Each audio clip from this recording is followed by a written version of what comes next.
That glass will kill you." The words cut through the music before anyone could laugh them off. Soft but precise, spoken in Italian with a calm that didn't belong to a woman holding a silver tray. The violinists in the corner faltered, just for a breath, as if the air itself had tightened. Richard Whitmore's hand paused midair, the crystal stem of his wine glass catching the chandelier light in a sharp red reflection that trembled across his cufflinks. Conversation slowed, then folded into silence, one by one, until the entire room seemed to tilt toward the source of the voice.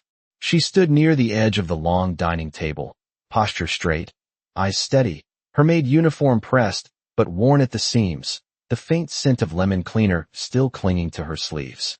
Amara Collins didn't move. She didn't lower her gaze. She just stood there, as if she had already accepted whatever came next. A low chuckle broke the silence from somewhere behind Richard, smooth, dismissive. "Did the help just interrupt a toast?" someone murmured, not even bothering to hide the amusement. Another guest leaned closer, whispering something that ended in a quiet laugh. Richard's jaw tightened, not in anger yet, but in disbelief, the kind that comes when something doesn't fit the world as it should. He turned slowly, his polished shoes clicking once against the marble floor, and faced her fully. "Say that again," he said, voice measured, controlled, the room hanging on every syllable. The glass in his hand remained raised, untouched. Amara inhaled once, slow, steady, as if drawing strength from somewhere deeper than the room allowed. Then she spoke again, this time in English, her voice quieter but somehow heavier. "Don't drink it." A ripple moved through the guests, not loud, but sharp enough to cut. Someone scoffed. Someone else muttered, "Unbelievable." The man standing to Richard's right, Drake Lawson, smiled without warmth, his eyes flicking briefly toward Amara before settling back on Richard. "You really going to let that slide?" he said lightly, though there was something coiled beneath his tone. "It's just a drink. Unless," he added, tilting his head slightly, "we're taking safety advice from housekeeping now." A few people laughed again, softer this time, watching, waiting. Richard didn't laugh. His gaze remained locked on Amara, studying her, measuring something he couldn't quite name. The room pressed in around them, all glass and gold and quiet expectation, the weight of wealth and reputation sitting heavy in the air. Somewhere, a fork tapped gently against porcelain, then stopped. Amara's fingers tightened slightly around the tray, the metal cool against her palm, grounding her. She could hear her own heartbeat, steady but loud, echoing in the silence between them. She had seen this before, not the room, not the people, but the moment, the thin edge between speaking and staying invisible. And still, she didn't step back. Drake leaned closer to Richard now, voice low but audible enough. "Go on," he said. "Drink. Show everyone this is nothing." The words settled into the room like a quiet command. All eyes returned to the glass, the deep red liquid catching the light again. Almost too still, too perfect. Richard's fingers adjusted on the stem, just slightly, and for a fraction of a second, the reflection in the glass shifted, just enough to show his hesitation. Then he looked back at Amara, really looked this time, past the uniform, past the role, into the stillness she carried. And the room waited. Richard did not lower the glass, but he did not drink either, and that hesitation, small as it was, shifted something invisible in the room, like a hairline crack spreading across polished glass. The chandelier light above flickered slightly against the surface of the wine, casting a darker shade along the rim, and for the first time, the drink did not look inviting. It looked still, almost too still. He exhaled slowly through his nose, eyes narrowing just enough to show he was thinking, not reacting. "You are making a serious claim," he said, his voice quieter now, no longer for the room, but for her. Amara nodded once, the movement minimal, controlled. "Yes, sir." No tremble, no apology, just certainty.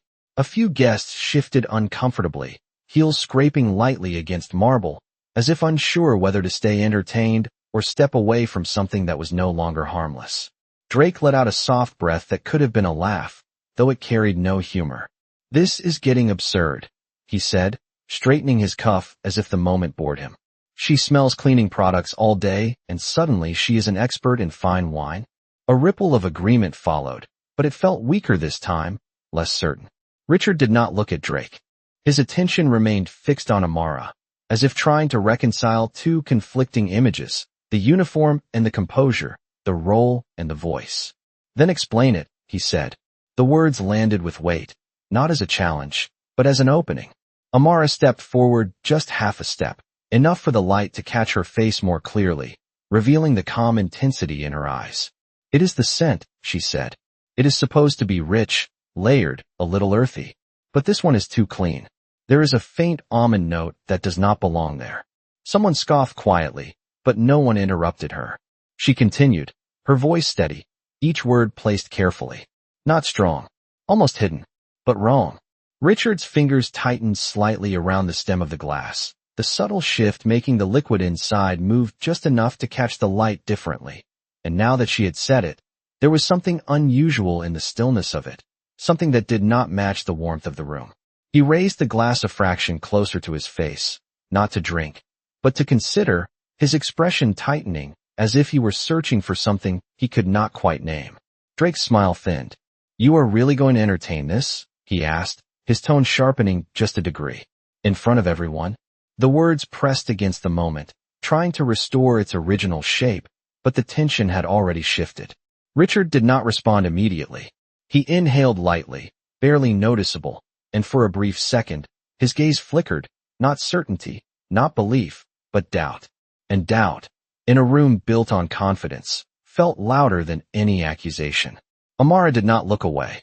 She did not move back into the background where she belonged. She simply stood there, present, unwavering, as if the outcome no longer mattered as much as the choice she had already made. The silence stretched again, thinner now, sharper, and somewhere in that quiet, the balance of power began to tilt, not dramatically, not yet, but enough for everyone to feel it without understanding why. Richard lowered the glass just an inch, not enough to signal surrender, but enough to break the illusion that this was still a simple toast.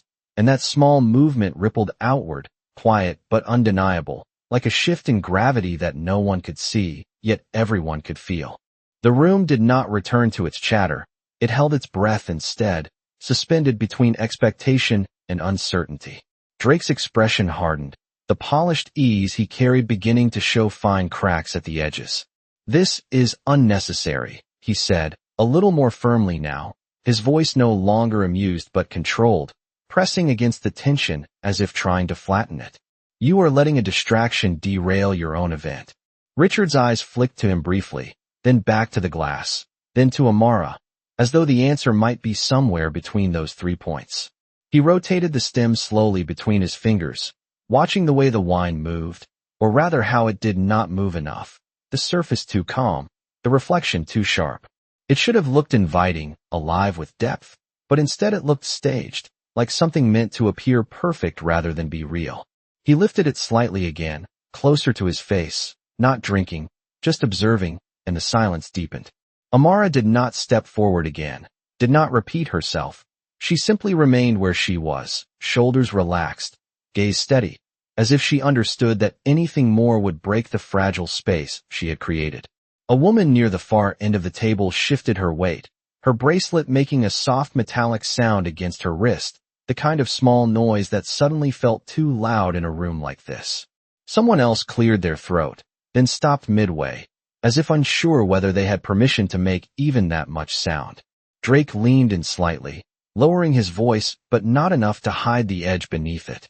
You built your reputation on decisiveness, he said, each word measured. Not hesitation. The statement lingered in the air, not just a comment, but a challenge, one that pressed on something deeper than the moment itself. Richard's jaw tightened again, but this time it was not disbelief, it was calculation.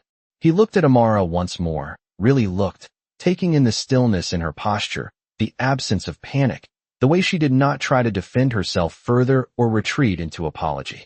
There was no performance in her, no attempt to win the room, only a quiet insistence that stood on its own. How certain are you? He asked, his voice low enough that the question felt personal, almost private, despite the dozens of people listening. Amara did not hesitate. Certain enough to speak when I was not supposed to. The answer did not rise, it settled, heavy and grounded. For a moment, no one moved. Then Richard's fingers shifted again, loosening slightly on the stem, and he turned his wrist just enough to angle the glass toward the light, watching as the deep red caught a sharper edge, revealing something almost invisible beneath the surface, a faint clouding that should not have been there. It was subtle, so subtle that no one else would have noticed without being told to look, but now that it was seen, it could not be unseen. His expression changed, not dramatically, but enough, a tightening around the eyes, a narrowing of focus that replaced doubt with something sharper. Drake saw it, the shift, the recognition, and for the first time, his composure faltered, just a flicker, quickly masked, but real. "You are overthinking this," he said quickly, stepping forward half a pace. "It is just wine." Richard did not answer him. He lowered the glass slowly, deliberately, until it hovered just above the table, not touching it yet, not releasing it, suspended in a decision that had not fully landed. And in that suspended second, the room understood something without needing it spoken. The balance had already begun to move, and it was not moving back. The base of the glass touched the table with a soft, controlled sound, not a drop, not a surrender, but a pause made visible, and that single motion broke whatever remained of the illusion that this was still just another polished evening among powerful people. A breath moved through the room, not relief, not yet, but something closer to awareness, like a collective realization that the moment had crossed into something none of them had planned for. Richard did not release the glass immediately, his fingers still wrapped around the stem, as if the decision had weight that required time to settle into place. His eyes lifted slowly from the wine to Amara again, searching, measuring, but no longer dismissing. "If you are wrong," he said, his voice even, but lower now, stripped of performance. "You understand what this costs you." It was not a threat spoken loudly, but it carried enough truth that it did not need to be. Amara nodded once. "Yes, sir." No hesitation. No attempt to soften it. Just acceptance. Drake exhaled sharply through his nose, the sound almost a laugh, but edged with impatience. "This has gone far enough," he said, stepping forward, his shoes echoing faintly against the marble. "We are delaying an entire room for speculation." His gaze flicked toward Amara briefly, colder now, more direct. And for what? No one answered him. Not because they agreed, but because something in the room had shifted beyond easy alignment. Richard finally released the glass, but he did not push it away. It remained where it was, centered in front of him, untouched, its surface still reflecting the chandelier light in a way that now felt unnatural, too sharp, too controlled. He straightened slightly, shoulders settling into a different kind of posture, not relaxed, not rigid, but deliberate. "We verify," he said simply. The words did not rise, but they landed with authority that did not need volume. A murmur passed through the guests, quieter than before, not mockery this time, but curiosity mixed with something else, something closer to caution. Drake's expression tightened, the smooth confidence he carried now interrupted by something less stable, something that did not fit as neatly into the room he had controlled just moments ago. "Verify what?" he asked, his tone measured, but the question came too quickly, like it had been waiting beneath the surface. Richard did not look at him right away. His attention shifted instead toward the far end of the table, where a small service station stood with spare glasses and bottles arranged with precise symmetry. "Bring another glass," he said, his voice directed but calm. One of the staff members moved immediately, grateful for something clear to do, their footsteps soft but hurried as they retrieved a clean glass, placing it gently beside the original. The two stood side by side now, identical in shape, identical in clarity, but only one held the deep red liquid that had changed the room. Richard reached for the bottle next, lifting it slowly, feeling the weight, the balance, the familiarity of something that should have been routine.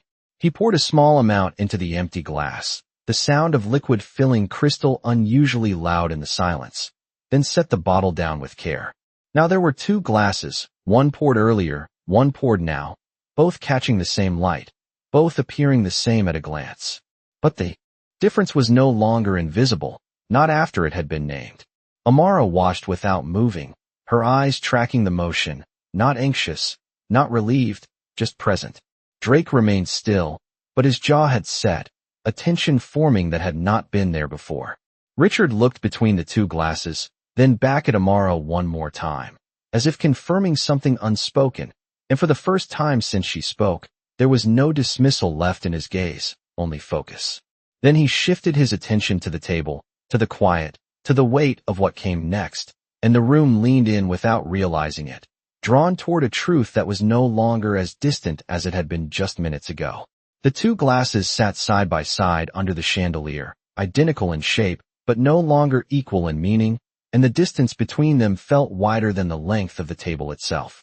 Richard's gaze moved slowly from one to the other, his mind working through something deeper than appearance, something that had already begun to settle into instinct. The room remained silent, but it was no longer the silence of confusion.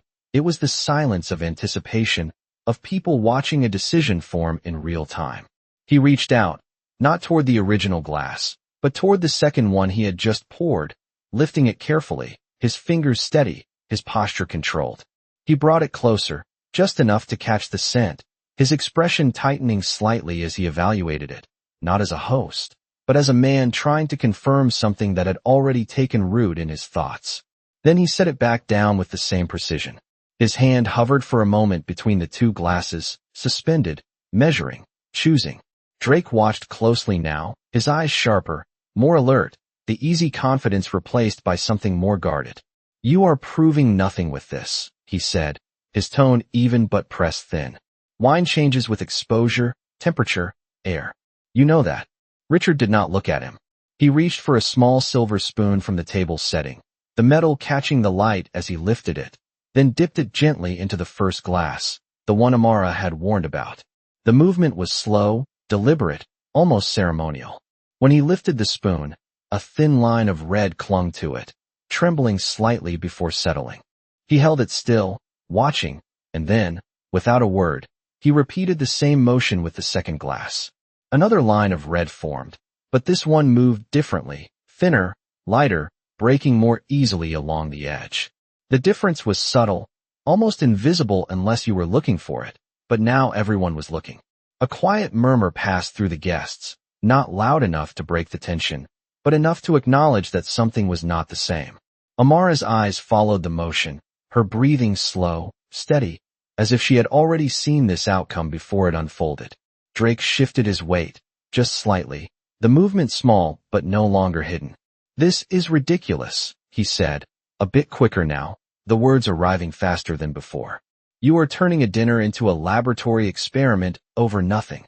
Richard finally turned his head toward him, not sharply, not aggressively, but with a level of focus that carried more weight than volume ever could. "Nothing," he repeated, as if testing the word itself. Then he looked back at the glasses, the spoon still in his hand, the faint red trace catching the light one last time before he set it down. The room seemed to tighten again, drawn inward by the quiet shift in tone. He did not rush. He did not react outwardly.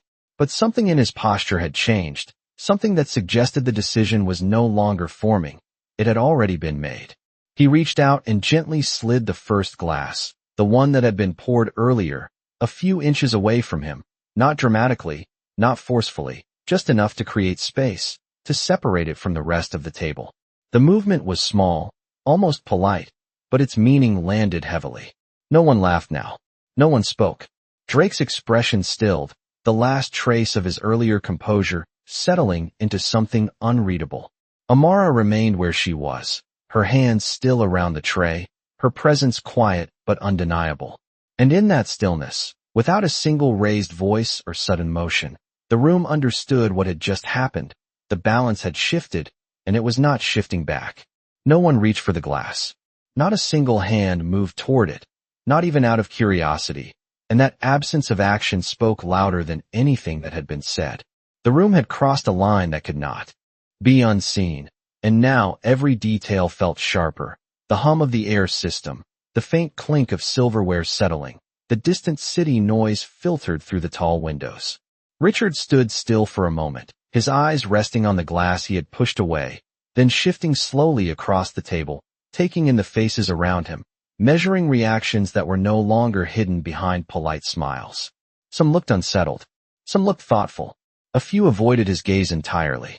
He straightened his jacket with a small, precise motion, the fabric smoothing under his hands as if he were resetting himself into a different role, one that required less performance and more control. "Call the house manager," he said quietly. The words did not rise, but they carried across the table with unmistakable clarity.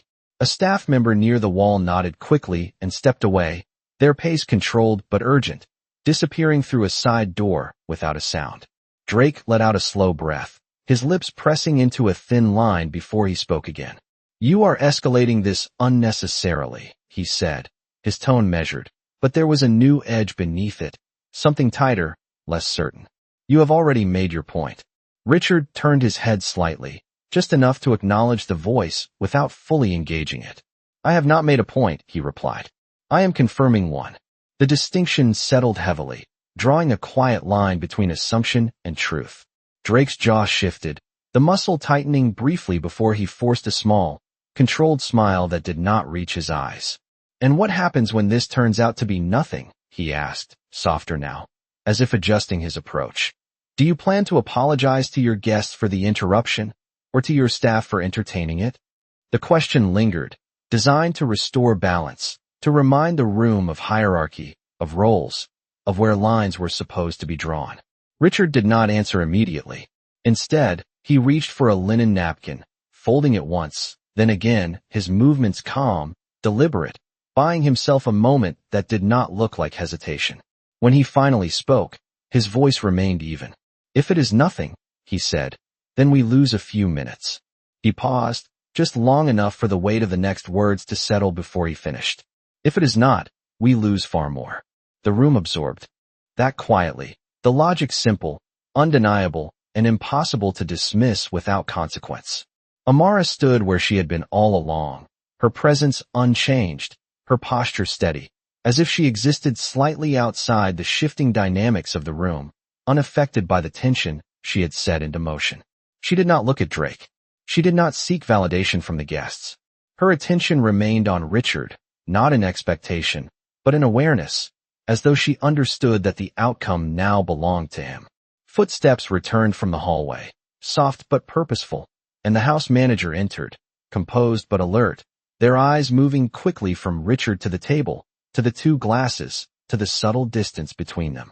"Sir," they said, stopping at a respectful distance. Richard gestured lightly toward the glass he had set aside. "I want this tested," he said. No dramatics, no raised voice, just a clear instruction. The manager nodded immediately, stepping forward with care, placing a small tray beneath the glass before lifting it with steady hands, as though even the act of moving it required precision. The room watched in silence as it was carried away, the red surface catching the light one last time before disappearing through the same door the staff member had used. And when it was gone, the space it left behind felt larger than it should have, like something important had been removed, not just from the table, but from the certainty the room had started with. Richard remained standing, his hand resting lightly on the back of his chair, his gaze no longer searching, no longer uncertain. Drake stood across from him, still composed, but the ease that once defined him had thinned, replaced by something quieter, something that did not belong to a man fully in control. And in the quiet that followed, without announcement, without spectacle, the truth had already begun to move toward them, and no one in the room could step away from it. Time stretched in a way that made seconds feel deliberate, each one settling into the room with quiet weight. And without the glass on the table, the focus shifted to something less visible but more powerful, the waiting.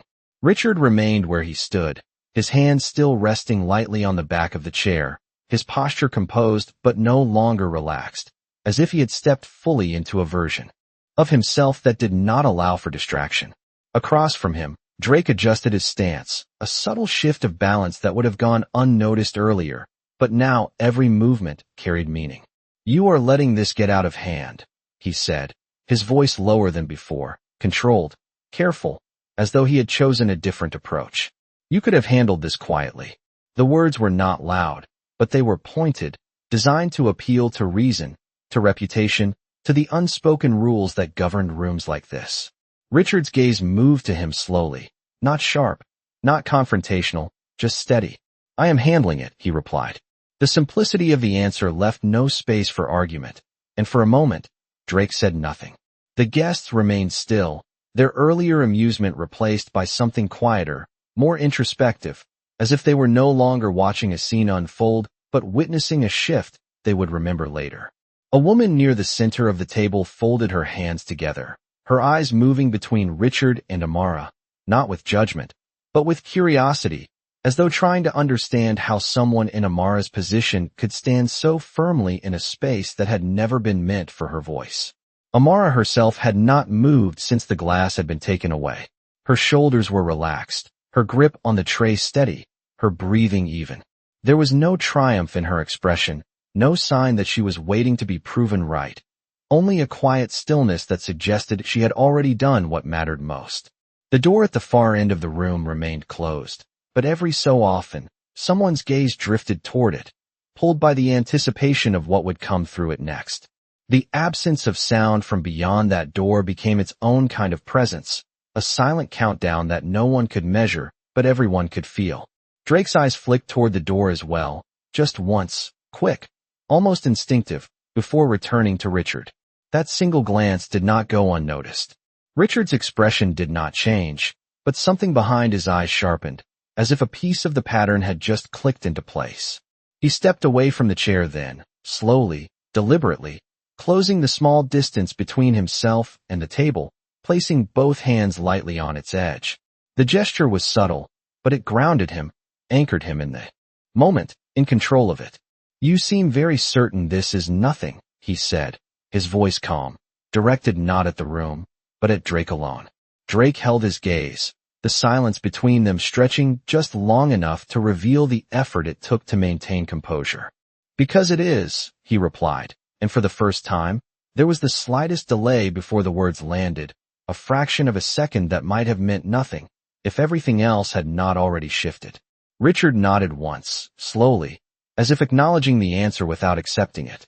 The room remained suspended, balanced on that thin line between assumption and confirmation, and in that stillness, the roles that had defined the evening began to blur. The maid who should have been invisible stood at the center of the moment without asking for it. The man who had commanded the room now chose silence over certainty. And the one who had spoken with the most confidence found himself watched in a way he had not anticipated. Then, from beyond the door, footsteps approached again, measured, controlled, carrying with them the weight of something no one could yet see, but everyone understood was about to arrive.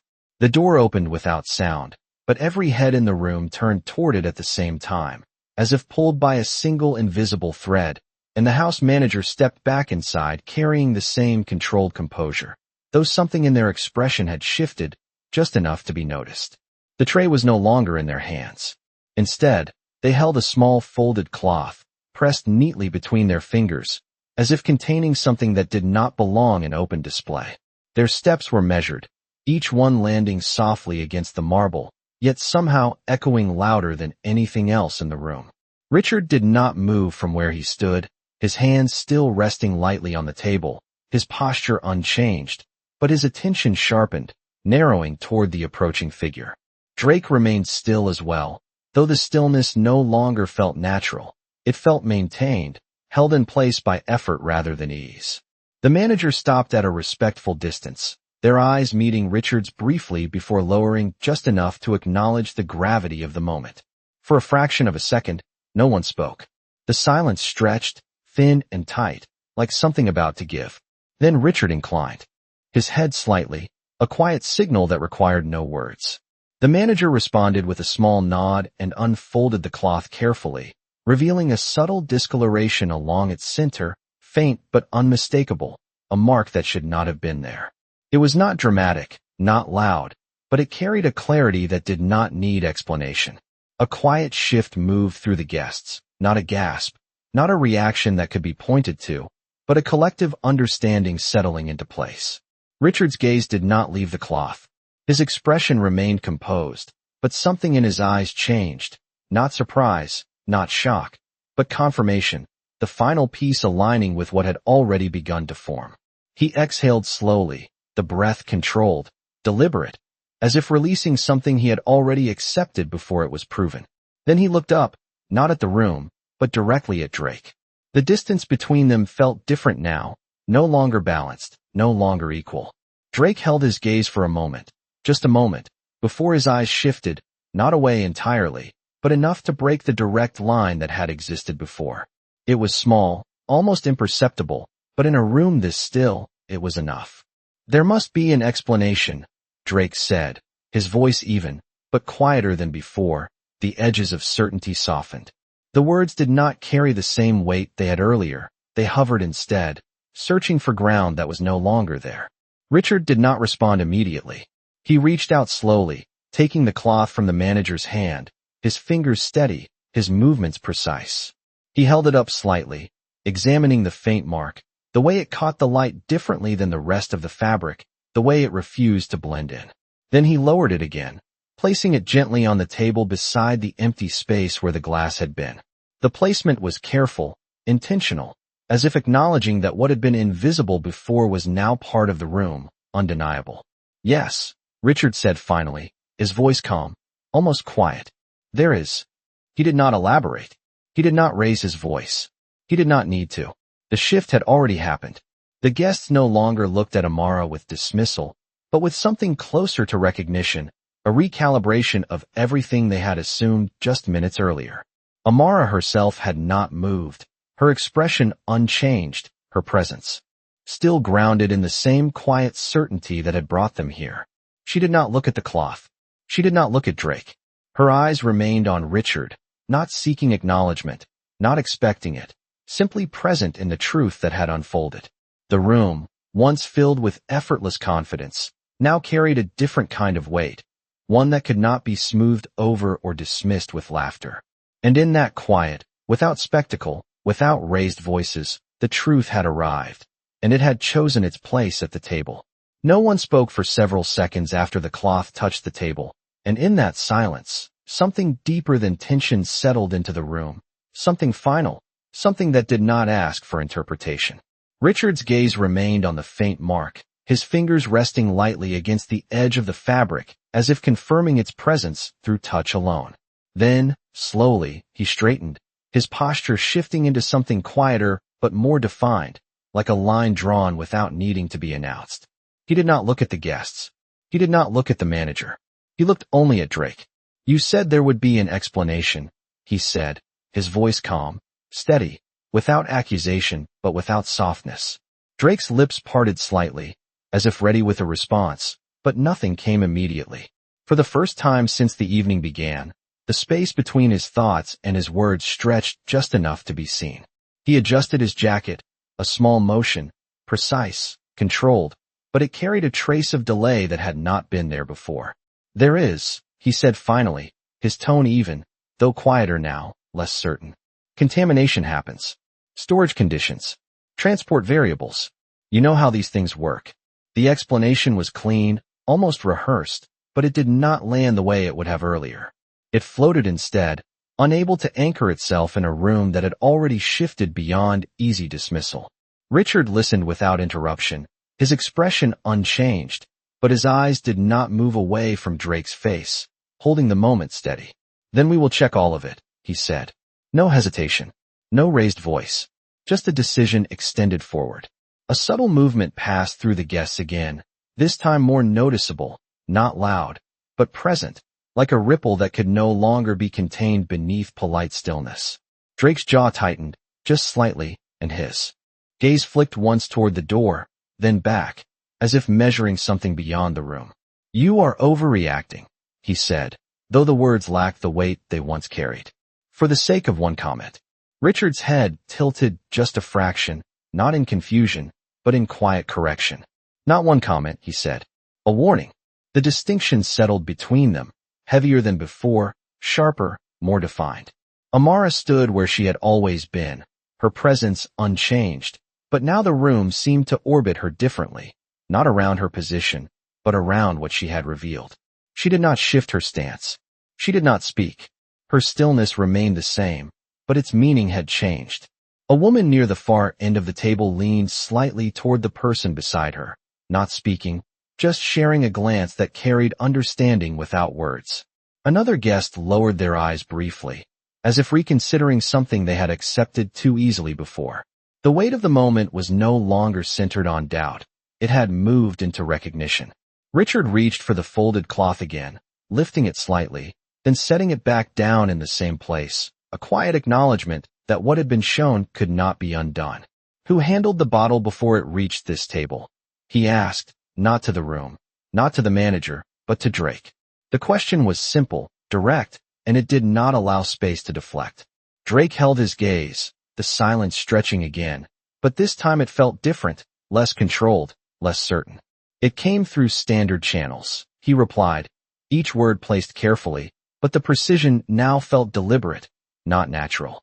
Richard nodded once, slowly, as if noting the answer without accepting its completeness. He did not push further, not yet. Instead, he stepped back slightly from the table, his posture easing just enough to signal a shift in approach, not retreat, but recalibration.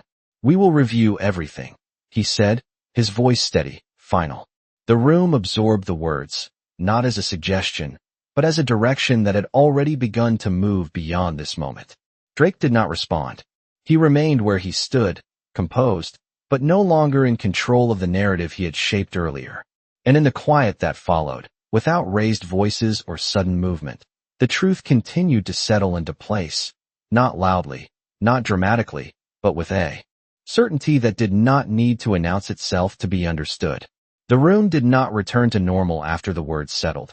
It simply adjusted to a new reality where nothing could be dismissed as easily as before, and Richard remained standing at the edge of the table, his presence quieter now but more grounded, as if the need to perform had been replaced by the need to understand. He looked down at the space where the glass had been, then at the folded cloth, then finally back at Amara, and this time the distance between them did not feel defined by status, but by something else, something closer to recognition. You noticed it immediately, he said, his voice calm, not questioning, not doubting, just acknowledging. Amara nodded once, her expression unchanged, her voice steady when she spoke. Yes, sir. No explanation offered, no attempt to prove herself further. Richard studied her for a moment longer, then asked, how? The single word carried weight, not as a demand, but as an invitation to something deeper than the surface of the moment. Amara shifted her grip on the tray slightly, the metal cool against her fingers, grounding her before she answered. Because it did not belong, she said. The simplicity of it seemed almost too small for what had just happened, but the room leaned in anyway, drawn by the clarity in her tone. She continued, her voice quiet but precise. The smell was wrong. Not strong, not obvious, just clean in a way it should not be. Like something trying to hide. A faint movement passed through the guests, not disbelief, but attention, the kind that comes when something is explained in a way that cannot be easily dismissed. Richard listened without interrupting, his gaze steady, absorbing each word. You have experience with that, he said, not as a guess, but as a recognition of something beneath her calm. Amara paused for just a fraction of a second, not long enough to break her composure, but long enough to acknowledge that the answer carried weight beyond the room. My father worked in a restaurant, she said. He taught me how to recognize when something is off, even when it looks right. She did not elaborate. She did not need to. The room understood enough. Richard nodded slowly, the movement deliberate, as if placing her words into a larger context that was still forming.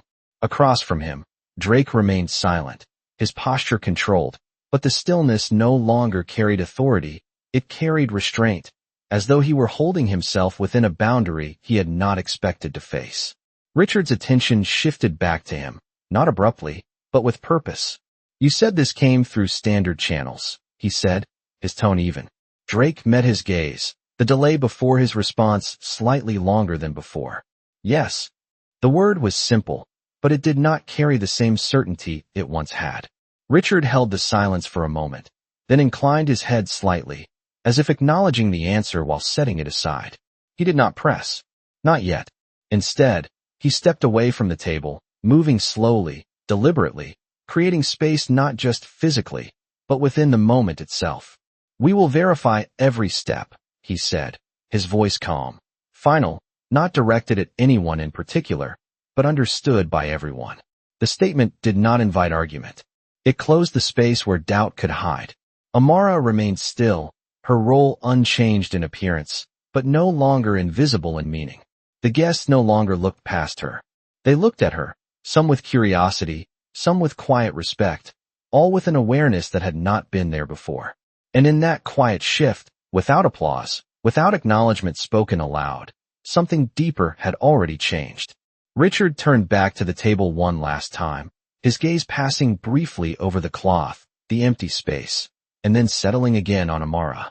Not with authority, not with distance, but with a quiet understanding that did not need to be named. And for the first time that evening, the room felt less like a stage and more like a place where something real had taken hold, something that would not disappear once the night was over.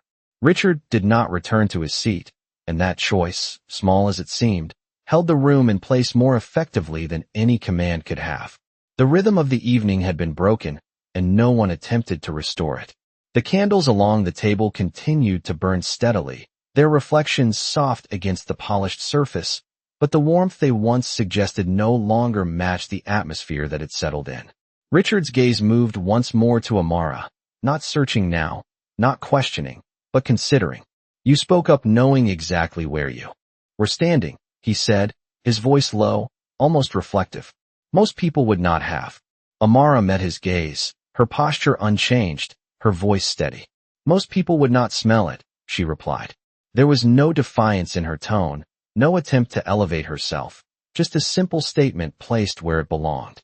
A faint shift passed through a few guests, not laughter, not discomfort, but something closer to recognition, as if the balance of the room had quietly rewritten itself without asking permission. Richard exhaled slowly, the breath measured, then gave a small nod, not dramatic, not performative, just enough to acknowledge what had already become clear. Across from him, Drake's silence had grown heavier, no longer controlled but contained, like something held behind a surface that had begun to strain. His eyes moved briefly toward the table, toward the cloth, then back to Richard, but the confidence that once defined his gaze had thinned, replaced by something more cautious, more calculated. You are giving this too much weight, Drake said finally, his voice softer than before, but carrying a different kind of tension, one that did not seek to dismiss but to redirect. It is one incident. It does not define anything beyond itself. Richard turned his head slightly, the movement slow, deliberate, his attention settling fully on Drake now. It defines enough, he said. The words were quiet, but they did not leave room for reinterpretation. A long pause followed, not empty, but full of something unspoken, something that no one in the room felt the need to interrupt. Then Richard reached for the chair behind him and pulled it back just a few inches, not to sit, but to move it aside, creating space at the head of the table that had previously been occupied by formality. He stepped slightly to the side and gestured, not broadly, but clearly. Amara, he said. Her name landed differently in the room than anything else that had been spoken that night. Not as a title, not as a role, as a person. She hesitated for just a fraction of a second, not out of fear, but out of habit, the instinct to remain where she belonged. Then she stepped forward, the soft sound of her shoes against the marble floor marking a shift that no one could ignore. She did not move quickly. She did not rush into the space offered to her. She walked with the same quiet steadiness she had held from the beginning, stopping a respectful distance from where Richard stood. The room watched, not with judgment now, but with attention, the kind that comes when something real unfolds without being announced. Richard looked at her, not from above, not across a divide, but level, present. You saw what others missed, he said. You said what others would not. Amara did not lower her eyes. I said what needed to be said, she answered. The simplicity of it settled into the space between them, heavier than anything more elaborate could have been. Richard nodded once more, slower this time, as if placing her words exactly where they belonged. Then he turned slightly, his gaze moving across the table, across the guests, across the room that had shifted under his watch. We continue, he said, his voice calm, steady, but no longer carrying the same tone it had at the beginning of the evening. It was quieter now, more grounded. But not the same way. The words did not demand agreement. They established it. And as he stepped back just enough to allow the room to breathe again, the change that had taken place did not fade. It remained, settled into the space like something that would stay long after the night had ended. The room did not return to its original rhythm, but it did begin to move again, slowly, cautiously, like something relearning how to breathe after holding itself too long. A server stepped forward to adjust a plate that no one had touched, the faint clink of porcelain against silver echoing softly, almost out of place in a space that had just been reshaped by silence. Richard remained standing for a moment longer, his presence still anchoring the room, before he finally moved, not back into authority, but into something quieter, something more deliberate. He reached for a fresh glass, one that had not been part of the earlier moment, lifting it with care, as if the simple act now carried meaning it had not before. He poured from a different bottle, the liquid flowing smoothly, catching the light in a way that felt natural again, unforced, unhidden. Then he set the bottle down and did not drink. Instead, he looked at the glass, then at Amara. "You said your father taught you," he said. His voice calm, no longer for the room, but for her. Amara nodded slightly, her hands still steady around the tray. "Yes, sir." Richard considered that for a moment, then asked, "Did he teach you what to do after you noticed something like that?" The question was quiet, but it carried weight, not as a test, but as something closer to understanding. Amara held his gaze, her expression unchanged, but her voice softened just slightly when she answered. "He said you speak, even if no one expects you to." The words settled into the space between them, simple, grounded, and for a moment, everything else in the room seemed to fall away around them. Richard exhaled slowly, the breath measured, then gave a small nod, not as acknowledgement alone, but as acceptance of something he had not considered before. Across the table, Drake remained where he stood, but he was no longer the center of attention, no longer the voice shaping the direction of the evening. His presence had shifted into the background without anyone announcing it, replaced by a quiet awareness that no longer required him to fill the space. A few guests began to sit again, their movements careful, almost respectful, as if the tone of the room had changed and they were adjusting to it without words. A woman near the center of the table lifted her glass, hesitated for a brief moment, then set it back down, choosing to wait, not out of fear, but out of a new awareness she could not ignore. Richard finally set his own glass down as well, untouched, and stepped slightly aside, giving the head of the table less importance than it had held before. "We continue," he said again, but this time the words carried a different meaning, not a return to what was, but a movement forward from what had changed. He glanced once more at Amara, not as a maid, not as a role, but as someone who had altered the course of the evening with a single choice. "Thank you," he added, the words quiet, almost understated, but clear. The room heard it, not as a grand gesture, not as a performance, but as something real, something that did not need to be expanded to be understood. Amara inclined her head slightly, not stepping into the moment, not claiming it, just acknowledging it in the same quiet way she had carried herself from the beginning. She did not move toward the table. She did not change her place, but the space around her had already changed. And as the soft murmur of conversation began to return, slower, more thoughtful, the night did not erase what had happened, it carried it forward, woven into the atmosphere like something that would not be forgotten once the lights dimmed and the room emptied. The night did not end with applause or announcement. It thinned out quietly, like the last note of a song that lingers longer than expected, and one by one, the guests began to step away from the table, their voices lower, their laughter softer, as if something in them had shifted in a way they did not yet have words for. The chandeliers still cast the same warm light across the marble floors, but it no longer felt like decoration, it felt like witness. Richard stood near the head of the table for a moment longer, watching as the room slowly returned to movement, though not to what it had been before. Conversations resumed, but they carried a different tone, less certain, more aware. A few guests glanced toward Amara as they passed, not lingering, not intruding, but acknowledging her presence in a way that had not existed earlier. She remained near the edge of the room now, her tray still in hand, her posture unchanged, as if the moment had not altered her at all, though everything around her had shifted. She moved with quiet purpose, clearing a glass here, adjusting a setting there, returning to the work she had never left, yet nothing about her felt small anymore. Richard watched her for a second, then another, before stepping away from the table entirely, his footsteps soft against the marble as he crossed the space between them. He did not call attention to himself. He did not wait for the room to notice. He simply stopped a few feet from her, close enough to speak, far enough to respect the space she still held. "Amara," he said. Her name, spoken again, steady, without title, without distance. She looked up, meeting his gaze the same way she had all night, without hesitation.